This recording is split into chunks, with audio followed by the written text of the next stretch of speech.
J'ai lu le Matin de Paris, où il y a une longue interview de vous ce matin, et où vous dites, vous n'avez pas lu, Non, pas où encore. vous dites, ah, il y a des jours où je suis disponible, etc. Oui, ça va, d'autres pas. Alors nous sommes dans quel jour aujourd'hui? Tout va bien? Oui, c'est lundi, c'est le début de la semaine, tout va bien. Non, c'est selon les humeurs, hein, quand même, la disponibilité. Mais c'est pas selon les humeurs, c'est pas capricieux, c'est que suis comme tout le monde, c'est qu'il y a des jours meilleurs que d'autres. Hmm. Bon, alors ça va aujourd'hui. Aujourd'hui, ça va.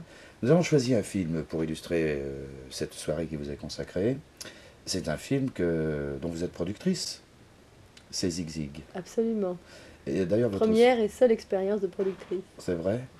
Votre société de production portait d'ailleurs un très joli nom. C'était Les films de la Les citrouille. films de la citrouille. J'aime bien les contes de fées. Il y a un rapport avec Cocteau, un peu l'univers. Avec le conte de fées, Avec le conte de fées. Seule expérience de productrice. ben oui, c'est difficile et j'ai pas réussi à marier les deux. C'est-à-dire que j'ai pas réussi vraiment à continuer et que j'ai choisi de continuer à me consacrer au cinéma en tant qu'actrice. Qu'est-ce qu'il y a de très très difficile à harmoniser quand on veut, disons, mener de front ces deux activités? Eh bien, c'est qu'il faut être assez disponible pour jouer. Je trouve que les acteurs ont besoin de vivre quand même dans une certaine, dans une certaine joie qui n'est pas souvent compatible avec les problèmes concrets de la production et que, en plus, on établit malheureusement et contre son gré, surtout pour une femme, des rapports plus ou moins de force, qu'on le veuille ou non, même il ne se passe rien. C'est des rapports qui modifient un petit peu quand même les relations de travail. Parce que quand on est producteur et qu'on est acteur en même temps, actrice dans mon cas, on a une position qui est différente. Les choses sont interprétées. On parle comme productrice et comme actrice, c'est que moi je préfère être actrice. Vous ne manquez pourtant pas de combativité. Le métier de productrice, c'est un métier de combativité. Oui, mais peut-être trop. Peut-être trop, et comme j'ai plus de plaisir à jouer qu'à... Pas vraiment faire des affaires, parce que produire un film, c'est pas seulement faire des affaires, c'est essayer... Moi, je voulais le faire pour pouvoir faire des films que j'avais vraiment envie de faire et travailler avec des gens qui m'intéressaient, pouvoir avoir un contrôle plus grand sur le film dans son ensemble et non plus être seulement actrice, avoir un droit de regard sur des choses qui m'intéressent. Et puis, ça m'a semblé vraiment difficile. Peut-être qu'un jour, je recommencerai, mais là, maintenant, j'ai décidé d'arrêter. Vous avez perdu beaucoup d'argent, là? Non, c'était pas le problème. Disons que je n'en ai pas gagné. Oui. Je n'en ai pas perdu, mais j'en ai pas gagné. Alors c'est vrai que bon, on peut pas se permettre de ne pas gagner d'argent pendant plusieurs mois, mais c'est pas le problème principal, franchement. Alors vous avez donc produit Zig Zig, c'est-à-dire que c'est un sujet que vous avez aimé, sinon vous n'auriez pas investi. Oui. Euh, Qu'est-ce qui vous fascinait dans ce sujet, indépendamment de votre rôle et de Fasciné, celui de c'est un mot. Bernadette? Fasciné, c'est Enfin, un qui vous mot intéressait? très fort. Eh bien, c'était Laszlo Szabo, dont j'avais vu le premier film, Les Gants Blancs du Diable, qui m'a proposé ce sujet et qui me semblait bien correspondre à son esprit un peu curieux, insolite. En plus, c'était un rôle amusant, puisque c'était quand même très loin de ce que j'avais fait, et que c'était pour faire un film avec Bernadette Lafont, qui est une actrice que j'aime énormément, et que le projet me plaisait, m'intéressait. Ça a été un échec commercial? Oui, oui, oui. Mais je crois que comme je joue un rôle d'une femme légère dans le film, beaucoup de gens ont refusé cette image de moi. Et je crois que le fait d'avoir été productrice n'a fait qu'accentuer finalement les choses. C'est-à-dire qu'on me l'a reproché beaucoup plus vivement que si j'avais été seulement actrice. Le fait d'avoir cautionné comme productrice a rendu la sentence encore plus sévère. Enfin, le film a été rejeté par le public, c'est certain. Mais enfin, les critiques... J'ai jamais eu de critiques, d'ailleurs, je crois, aussi dures que pour ce film. Et je crois que vous dites, enfin vous le dites, je ne crois pas, j'en suis sûr, vous dites il y a des échecs que je revendique et qui me font autant plaisir que des succès. Oui, mais alors, dans ce cas précis, c'est parce que j'aime le film, franchement. Je trouve que le film n'est pas... le film n'est pas entièrement réussi. Il y a des choses qui sont... Mais il y a des choses très belles. Je trouve qu'il y a vraiment des choses qui sont très très bien dans le film. Et je pense qu'il y a des échecs qui sont plus importants que certaines réussites.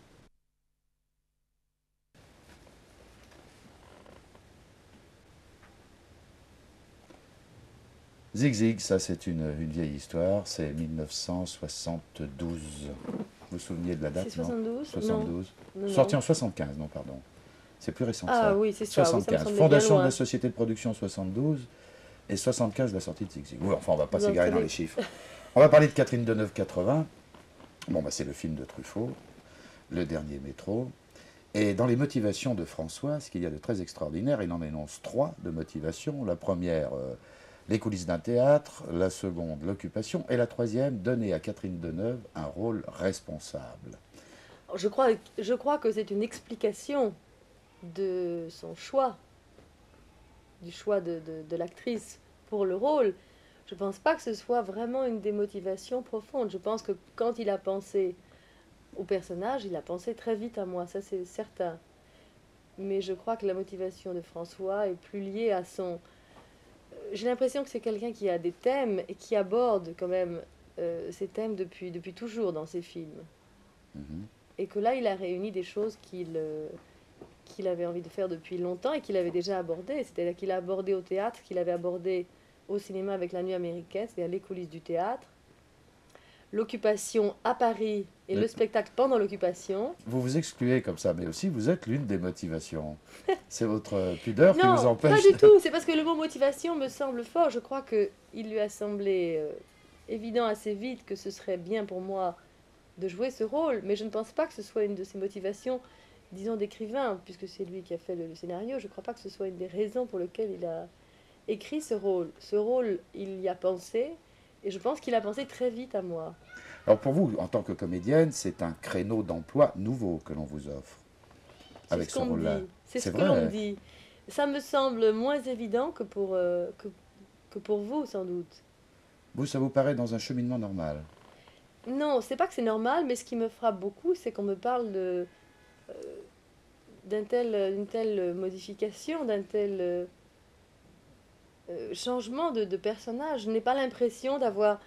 J'ai l'impression d'avoir fait un personnage, d'avoir joué un personnage profondément original, mais pas quelque chose que j'ignorais totalement.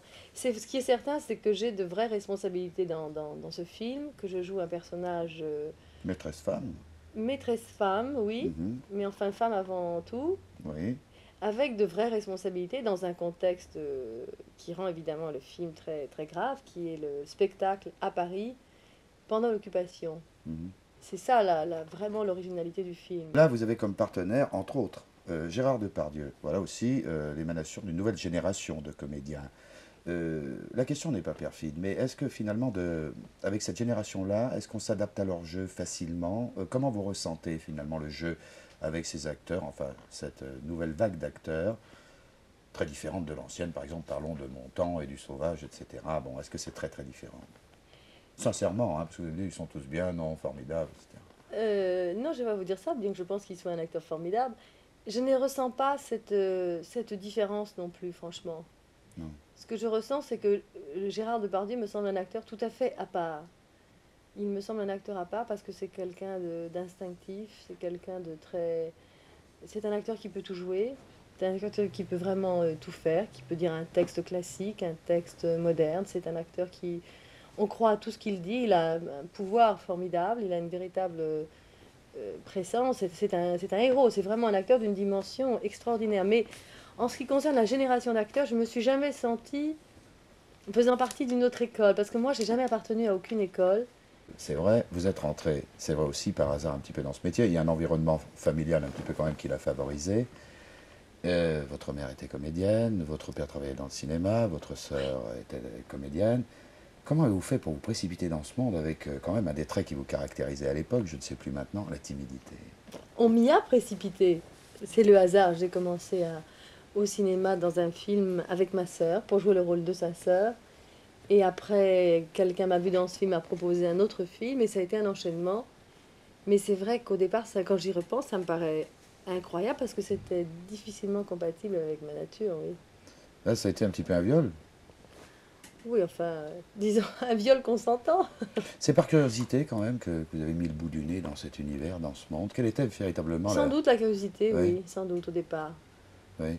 Je ne sais plus qui écrivait, mais attention, j'ai la citation là, sous sa peau de lys et de rose se dissimule une volonté frémissante. Non, je ne suis pas très volontaire, mais je crois pas.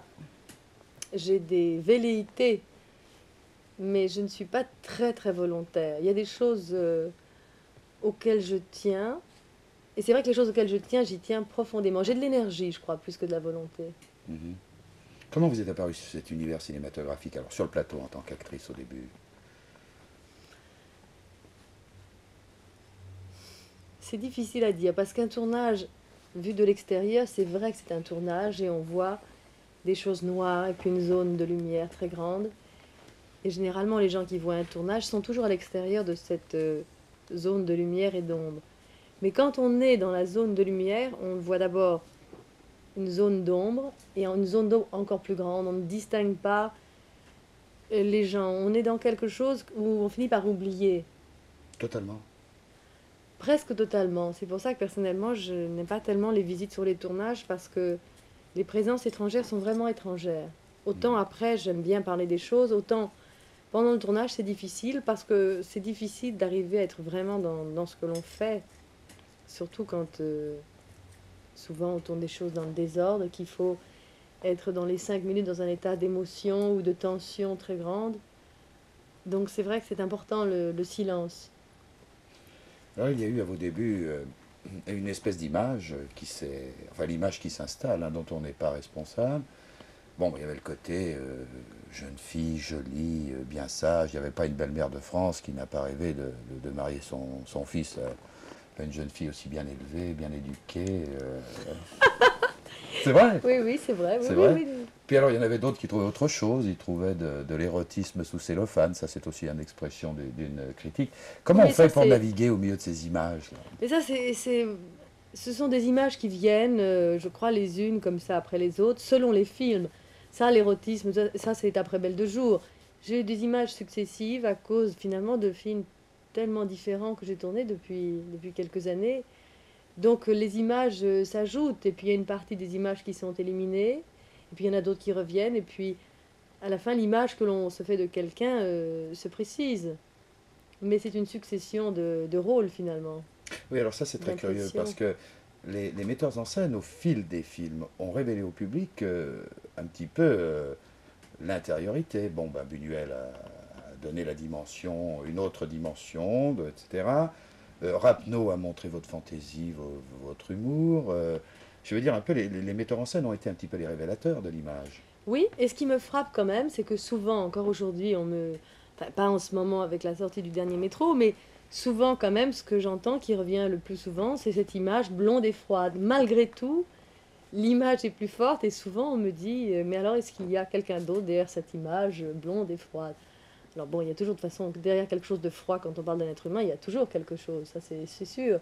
Mais je me rends compte à quel point l'image que je dégage, et ça je crois que c'est l'image disons même des magazines sur papier glacé, est plus forte que tout dans l'esprit des gens quand même. Oui, Montand me disait, quand vous avez tourné Le Sauvage avec lui, ah, au départ, je la trouvais vraiment le glaçon, etc. Mais c'est pas vrai, c'est un personnage fabuleux, plein de chaleur. C'est-à-dire que je crois que je suis plus drôle, je ne suis pas quelqu'un de comique, mais je crois que dans la vie je suis plus drôle et plus vivante que les gens qui ne me connaissent pas l'imaginent. Donc dans un premier temps, la surprise elle est toujours agréable dans la mesure où on me croit bon, froide et distante et qu'on s'aperçoit que je suis plutôt quelqu'un de vif et d'enjoué. Donc dans un premier temps, c'est toujours une surprise dans ce sens-là. Oui, puis alors il y a un petit côté Etna qui sommeille, parce que moi je vous ai vu une ou deux fois en colère, Ah bon? il y a des étincelles, oui. Dans les films? Oui, mais dans les films, quelquefois de mauvaise humeur, comme ça, Ah, enfant bah, de mauvaise caché, humeur, oui. oui, bien sûr. Le problème des acteurs, je vais vous dire, c'est que tout le monde dans la vie a des humeurs. Mm. Des moments de haut, de bas, de dépression, d'enthousiasme. Et que généralement, dans ces cas-là, on peut s'isoler et puis on peut vivre ça. Et puis c'est ignoré du reste des gens. Mais quand on est un acteur et qu'on a une vie quand même finalement très publique, souvent malheureusement, ça se passe devant d'autres gens et c'est assez difficile parce que des fois, on peut prendre sur soi. Et puis des fois, bon, on ne peut pas. Moi, je sais que quand je travaille et que ça m'arrive d'avoir des coups de barre terribles. Maintenant, j'essaie de prévenir les gens. Je dis, ne vous occupez pas, mais je suis pas très bien, ou je suis déprimée, ou je suis pas de bonne humeur, mais je préviens avant. Oui. J'essaye quand je peux. Mais même ça donne toujours le sentiment d'avoir l'impression que le moindre de vos gestes et de vos intonations de votre voix sont ressentis par des gens. Et c'est vrai que ça me coûte. J'aimerais dans ces moments-là pouvoir m'isoler complètement, mais quand on travaille, on ne peut pas.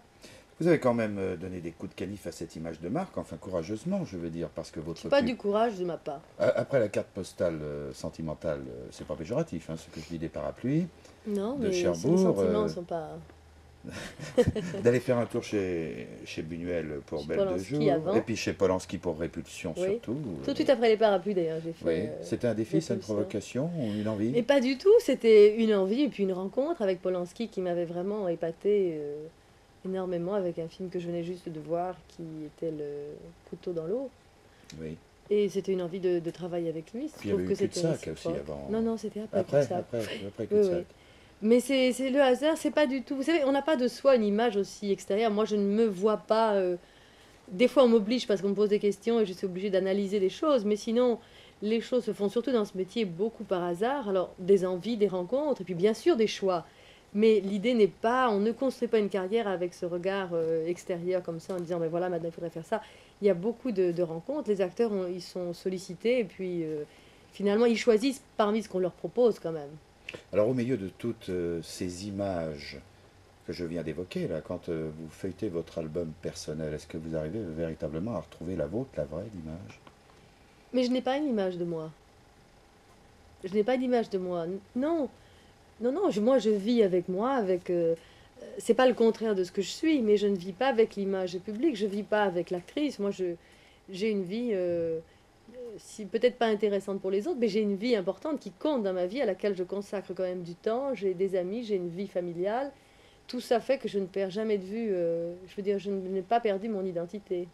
On a l'impression d'ailleurs que vous vous promenez dans ce métier. Promener n'est pas péjoratif non plus, mais alors Vous sans n'arrêtez pas de prendre des précautions en me disant ce n'est pas péjoratif, ce n'est pas péjoratif. mais je me méfie, Mais hein. je ne suis pas Je susceptible, mets pas alors de il n'y a pas de pâte. Non, problème. vous êtes de bonne humeur aujourd'hui. Pas du tout, mais je ne suis pas susceptible Bon, alors. alors, vous vous promenez dans ce métier, j'ai un petit peu Mais l'impression. non, je Bon, ne me promène pas. vous êtes vraiment la professionnelle, acharnée, etc. Vous en donnez pas alors du tout Écoutez, je veux l'aspect. dire, c'est un métier que je trouve très physique et il faut une grande volonté, une grande énergie, ça c'est vrai. Mais il y a une chose que je n'aime pas, c'est qu'on parle des efforts physiques. C'est comme si un danseur, vous voyez, vous parlait de ces efforts, de ces 8 heures de barre où on se torture les muscles et le corps. Et ce qui compte, c'est le résultat final et ce que l'on fait. Donc j'aime pas beaucoup qu'on parle des efforts physiques et pourtant je trouve qu'il faut en faire dans ce métier. Mais je trouve qu'il faut quand même parler des choses avec plus de légèreté. Ce qui compte, c'est le résultat. Mhm. Alors pas le résultat par n'importe quel moyen, mais ce qui compte, c'est le résultat. Donc souvent, c'est vrai que j'essaye de donner une image, pas plus positive, mais enfin disons plus légère que la réalité. Ouais, c'est votre deuxième degré à vous, ça. C'est ma façon de voir, de prendre les choses. Je trouve que même si c'est difficile, il y a tellement de choses plus difficiles pour tellement de gens que la moindre des choses, c'est de se présenter quand on aime son métier et qu'on le fait avec plaisir. C'est de le présenter avec un certain bonheur. Mhm. Le métier passe avant tout, il est primordial. Il est primordial parce que c'est ce dont je vis, c'est ce qui me fait vivre à tout point de vue vraiment. Mais il ne passe pas avant tout, non, il y a quand même d'autres priorités. Mais la question ne s'est jamais posée, je n'ai jamais eu à choisir vraiment. Il faut tout de même que je vous le dise. Là, je passe tout à coup, là, je saute une question, mais vous êtes resplendissante, en pleine forme. Ça vous rend heureuse comme ça, un film? Un film et le succès d'un film, Oui, ça fait beaucoup de choses. oui. C'est compatible finalement, le bonheur professionnel et le bonheur personnel. Moi, je me suis toujours posé la question pour une actrice d'équilibrer tout ça. Ça doit être diabolique. Mais d'abord, c'est rare, le bonheur professionnel et puis la réussite professionnelle. Quant au bonheur personnel, il y a des moments de bonheur, mais le bonheur, ce serait vraiment la béatitude, ça n'existe pas. C'est quand même un métier qui bouffe, qui bouffe, qui bouffe, qui bouffe, non?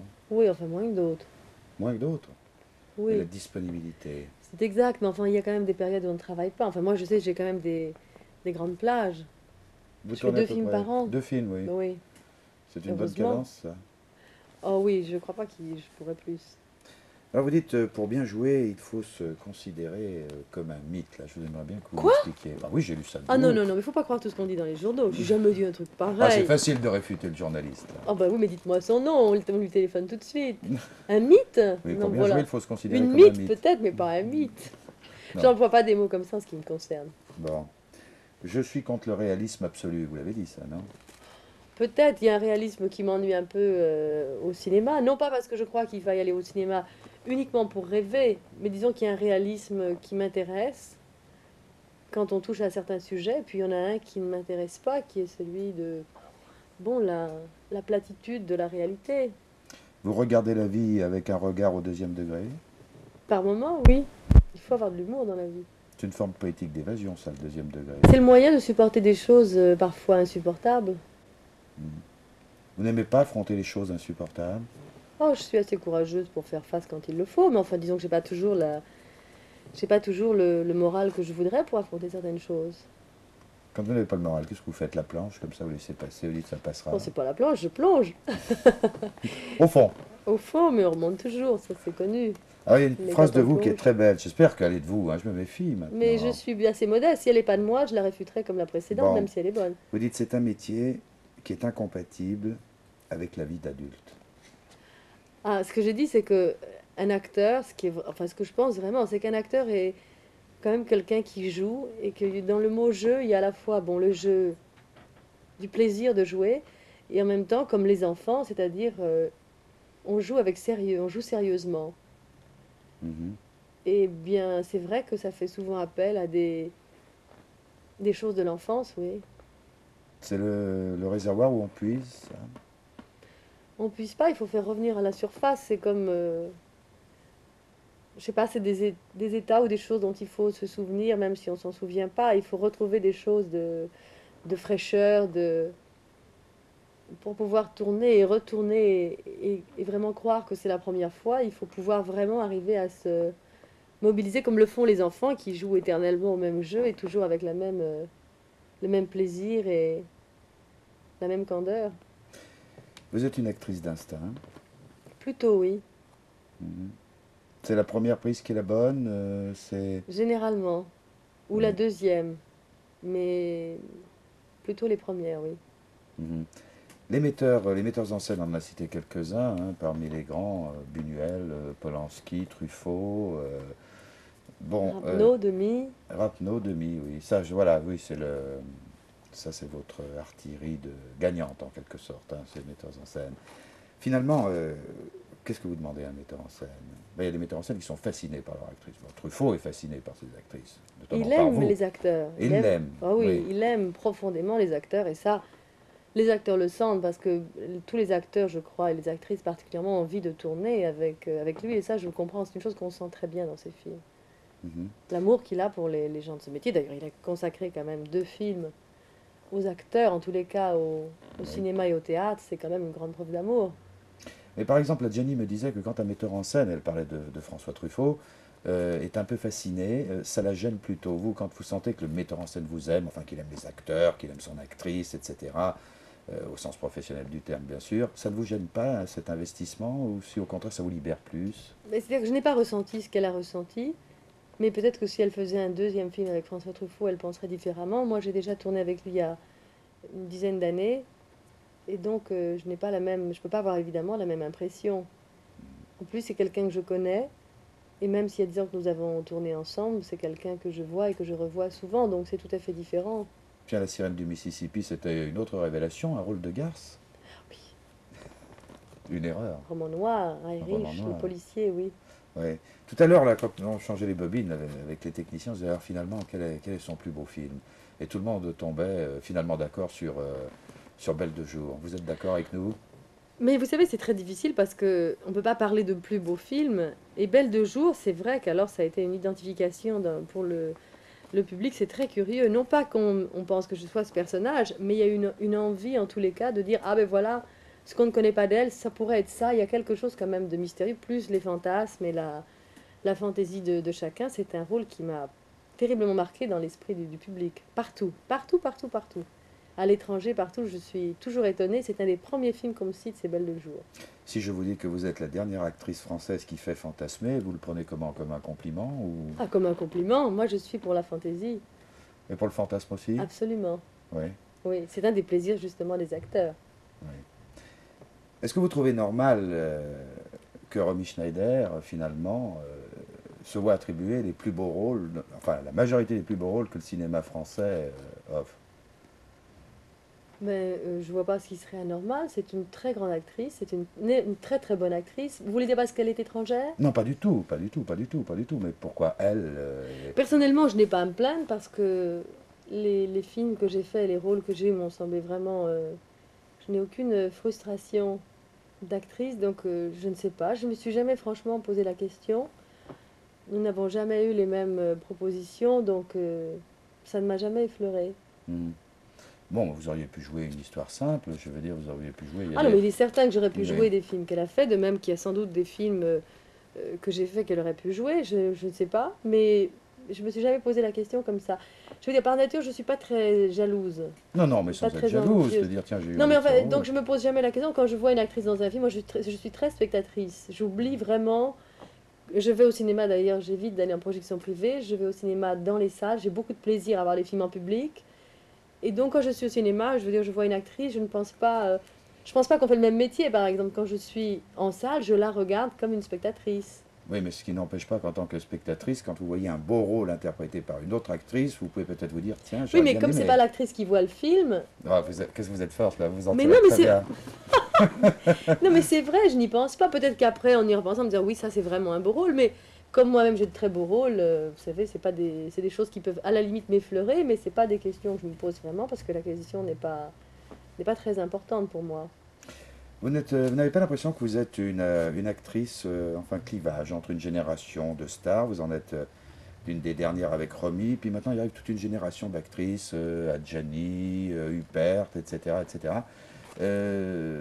Comment dirais-je, comment vous vous situez par rapport à ça? Est-ce que Mais on n'est pas c'est au même votre stade monde, de notre ça? carrière, C'est vrai. pas du tout au même stade de notre carrière, mais moi j'ai tourné avec Depardieu, qui est un acteur qui a commencé dans le cinéma plus tard que moi. Il n'empêche qu'on fait les mêmes films et qu'on a interprété d'ailleurs bon, un couple et qu'il n'y a pas de problème, disons, de style, de tempérament, de façon de jouer.